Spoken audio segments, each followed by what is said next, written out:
नमस्कार, मैं हूं आपके साथ अहद मदनी और अब देखना शुरू कर चुके हैं विक्रमशिला टीवी। अभी हम लोग मौजूद हैं पीरपैंती विधानसभा के पीरपैंती प्रखंड के पीरपैंती पंचायत में और हमारे साथ कुछ लोग हैं जो आने वाले विधानसभा चुनाव को लेकर हम लोग बातचीत करेंगे कि आने वाली चुनाव में किनको वोट इन लोगों के द्वारा दिया जाएगा। सीधी बातचीत करेंगे यहाँ के लोगों से और जानेंगे कि किनको वोट किया जा रहा है, किनको वोट दे रहे हैं विधानसभा चुनाव में इस बार। हम लोग वोट दे रहे हैं जनसुराज को। जनसुराज को क्यों दे रहे हैं आप लोग? भाजपा है, राजद है, जदयू है। जितना भी बना आज तक बिहार में कोई निगरानी नहीं किया, सब अपना अपना कमा कर बैठ गया।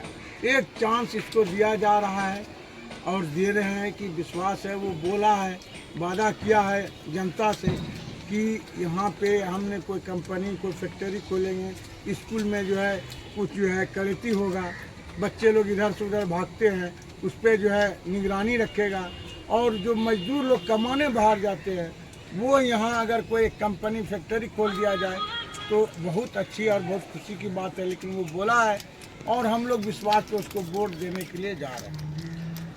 जनसुराज के वादों पर इन लोगों का मन बन चुका है कि विधानसभा चुनाव में आने वाली बिहार विधानसभा चुनाव में जनसुराज को नई पार्टी को प्रशांत किशोर जी के पार्टी को वोट करेगी। और भी कई लोग हमारे साथ जुड़ चुके हैं और उनसे भी बातचीत करेंगे कि आने वाले चुनाव में विधानसभा के चुनाव में किनको वोट कर रही है। सीधी बातचीत करेंगे। एक चाचा हैं और पूछेंगे कि आने वाले जनसुराज चुनाव में किनको वोट करेगी, किनको वोट दे रहे हैं इस बार। हम लोग तो भाई प्रशांत किशोर जो है और जनसुराज में हाँ। वो तो हम लोग से भेंट भी हुआ था पहले और हम लोग का नाम तो हम भी लिख के दिया है। तो हम लोग को तो अच्छा लगा, वो जैसा बोला हम लोग को कि हाँ भाई वोट इसको देना है। अच्छा। तो हम लोग तो मन बना लिए कि वोट इसको देंगे। अब क्यों दीजिएगा, किस मुद्दे पर वोट दीजिएगा जनसुराज? काम के बनस्पत देंगे कि काम हम लोग को यहाँ चाहिए। अच्छा। फिक्री चाहिए। मजदूरी जाता है करने के लिए विदेश प्रदेश, वहाँ से गाली सुन के आता है, मार खा के आता है, जैसे होता है वैसे आता है। अच्छा। क्या करेगा वो लोग, मजबूरी है, घर में खाने को नहीं है, कमाने के लिए प्रदेश जाता है और गाली सुन के आता है। इसी मुद्दे पे राजद जदयू भाजपा भी अगले साल वोट लेके गई है, उसके बाद फिर क्या हुआ? हाँ, ऐसा तो वोट करके कितने ले गया और कितने आए गए। इतने उम्र में हम भी बहुत वोट दिए हैं, लेकिन ऐसा कुछ नहीं देखे कि हम लोग को फायदा कुछ मिले। हम लोग कोई फायदे नहीं है। यानी कि नया देखते हैं कि ऐसा बात बोल रहा है, ऐसा सुन रहे हैं, तो हम लोग मन बनाए हैं कि हम लोग जनसुराज को वोट देंगे। अल्लाह करे वो जीते और हम लोग का सहयोग करे कि भाई हम लोग को काम धंधा यहाँ पे दे, हम लोग का बाल बच्चा यहाँ पे कमाए खाए अच्छा से रहे। पढ़ाई लिखाई को लेकर क्या कहना चाहेंगे? देख सकते हैं कितने स्कूली बच्चे यहाँ पे मौजूद है, बगल में स्कूल है, लेकिन किसी शिक्षक को परवाह नहीं है कि नहीं हमारे बच्चों के स्कूल बगल के बगीचे में जुआ खेल रहे हैं या दौड़ रहे हैं या खेल रहे हैं। यहाँ के माता पिता अपने माता पिता बच्चों को भेजते हैं स्कूल में पढ़ने के लिए, लेकिन यहाँ बच्चे शिक्षक के मास्टर के लापरवाही के कारण बगल के बगीचा में खेल रहे हैं, जुआ खेल रहे हैं, दौड़ धूप रहे हैं। अगर किसी दिन अनहोनी होती है तो जिम्मेदार शिक्षक नहीं होते हैं, खर्चा और दुख और तकलीफ बच्चे के परिजन को लेना पड़ता है। और क्या जनसुराज को लेकर कहना चाहेंगे? हम और क्या कहेंगे, यही सब तो बोलने चाहते थे यार। आए हो हम लोग से वोट ले, हम लोग देंगे वोट इसको। अच्छा, दीजिएगा। हाँ, वोट देंगे हम लोग। और भी यहाँ पे लोग हैं, उनसे भी बातचीत करेंगे। युवा हैं, युवा भाई हैं, उनको लेकर जनसुराज को लेकर पूछेंगे कि जनसुराज को लेकर क्या कहना चाहेंगे। जनसुराज को जानते हो? नहीं जानते हो? जनसुराज को जान रहे हो भाई? मैं तो जानता नहीं, मगर वोट तो उसी को मिलेगा आखिर। अच्छा, जनसुराज को क्यों दोगे वोट? क्यों दोगे? वो अच्छा काम करेगा, अच्छा नाम करेगा तो जीतवे करेगा भाई। पूरा पीरपैंती उसके नाम है, पूरा पीरपैंती वाला उसको वोट देने के लिए तैयार है। जनसुराज को? जनसुराज को क्या है दोगे वोट? भाजपा है, जदयू है? पहली बार हो रहा है, हो सकता है उसके बाद भी हो, उसके बाद बिहार को बदलना चाह रहे हैं।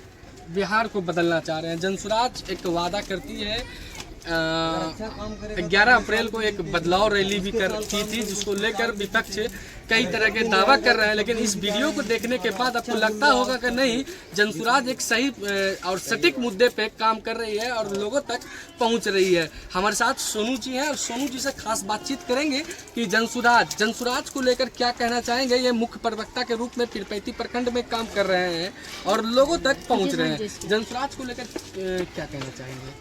जनसुराज बिहार की बदहाल व्यवस्था को बदलने के लिए अगले 3 वर्षों से पैदल चल रहे हैं। जी।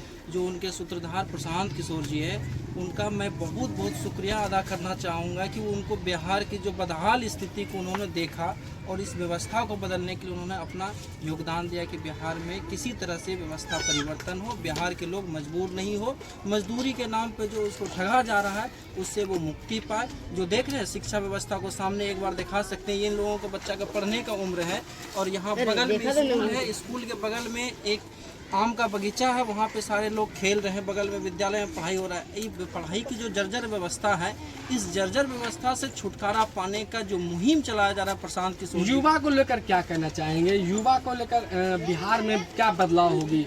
क्योंकि युवा वर्ग के लोग काफ़ी ज़्यादातर बिहार में वोटर हैं। युवा वर्ग में देखिए अभी सामने में इन्होंने बताया कि हम लोग उसको मजदूर लेकर क्या करेगी युवा? बता रहे हैं मैं आपको कि इन्होंने क्या बताया कि मैं भी मजदूर हूँ और मैं मजदूरी करने के लिए अदर स्टेट जाता हूँ और वहाँ मजदूरी करता हूँ। वहाँ पे मजदूरी के साथ साथ गाली भी मिलता है सुनने के लिए। पता चलता है कुछ दिन के बाद कि उनको मारपीट भी किया जाता है, बिहारी के नाम पर उसको बदनाम भी किया जाता है। तो जनसुराज जो है पलायन को रोकने की व्यवस्था कर रही है कि पलायन को कैसे रोका जाए। युवाओं को रोजगार देने का भी मुहिम चलाया जा रहा है, क्योंकि सब लोगों को जो है नौकरी दे नहीं सकती है। क्योंकि अभी आप देखिएगा कि 25 साल से जो नौकरी का जो दिया जा रहा है, वादा जो किया जा रहा है, 1.96% के आसपास बिहार में लोग रोजगार में मतलब नौकरी में, सरकारी नौकरी में, यानी 98 लोग बेरोजगार हैं। कहने का मतलब ये है कि सारे लोगों को सरकारी नौकरी तो दिया नहीं जा सकता, लेकिन एक चीज़ है कि वो अगर चाहेगा, हम लोगों का जो मुहिम है 1 वर्ष से लेकर के 15 वर्ष तक के सारे बच्चों को उच्च स्तरीय शिक्षा दिया जाए। उनके बाद जो 15 साल से लेकर के 55 साल के युवा लोग होते हैं, उस दौरान उनको ऐसी मतलब व्यवसाय के माध्यम से हो, नौकरी के माध्यम से हो, रोजगार के माध्यम से हो, ताकि उनको प्रशिक्षण पहले दिया जा रहा है। और ये जो 15 साल तक के बच्चों को जो शिक्षा दिया जा रहा है, तो समझ लीजिए कि वो प्राइवेट शिक्षा से भी कई गुना बेहतर शिक्षा मिलने वाली है। जैसे ही उनका 15 साल का उम्र हो जाएगा, उनके बाद वो इच्छुक हो जाएंगे कि अब हमको आगे की पढ़ाई करना है या और भी कुछ करना है। डिजिटल का ज़माना है, डिजिटल के माध्यम से वो लोग अपना कमा सकते हैं। ये नहीं कि आज डिजिटल कहाँ से कहाँ पहुँच रही है, ये लोग आपको मालूम ही है। तो वो चाहेंगे 15 साल से भी अपना डिजिटल रूप में वो कमा सकते हैं। लेकिन जब वो 18 साल के हो जाएंगे, वो आत्मनिर्भर बन जाएंगे, तो उनको अगर नौकरी नहीं दे सकेगी हमारी सरकार, तो उनके रोजगार के लिए 15 से 20 हज़ार के रोजगार के लिए उसको व्यवस्था करके देगी। और उसके बाद जो लोग 55 साल के ऊपर जैसे 60 साल हो जाएंगे, अब उनको तो रोजगार तो कर नहीं सकेंगे, मजदूर लोग उतना तो काम कर नहीं सकेंगे। अब उनकी व्यवस्था के लिए भी हमारी सरकार जब बन करके आएगी राज्य में, तो उनके लिए भी बोला जा रहा है कि जो 400 रुपया वृद्धा पेंशन दिया जाता है, उनको हम बढ़ा करके 2000 वृद्धा पेंशन देंगे, ताकि उनका बुढ़ापे का भी जो खर्च होता है, दवाई का हो और भी सारा डॉक्टरी का खर्च हो या जो संसाधन होता है, वो सारे व्यवस्थाओं को 400 में क्या होता है? कुछ नहीं होता, 400 में हो जाता है। मैं 1 महीना में कुछ 400 नहीं होता, क्या कुछ नहीं होता, दवाई करते हैं या खाते हैं, क्या कुछ करते नहीं हैं? होता। अगर बाल बच्चे को मछली गोश्त ला कर देंगे तो 1 बेरी में पार हो जाता है। 400 रुपया क्या मुराद है आज के महंगाई। जनसुराज का एक कड़ा कानून है। प्रशांत किशोर जनसुराज के सूत्रधार हैं। वो एक कानून लाते हैं जनसुराज के अंदर कि अगर जनता के बीच से अगर कोई जनसुराज के विधायक चुन के आते हैं और जनता की अगर उनके प्रशांत किशोर तक शिकायत पहुंचती है, 2 साल के दरमियान काम नहीं करते हैं, तो उसको पद से हटाकर दूसरे को विधायक पद पर रखकर जनता की सेवा में लगा देते हैं। तब तक के लिए इतना ही। आगे देखने के लिए सब्सक्राइब और लाइक कीजिए।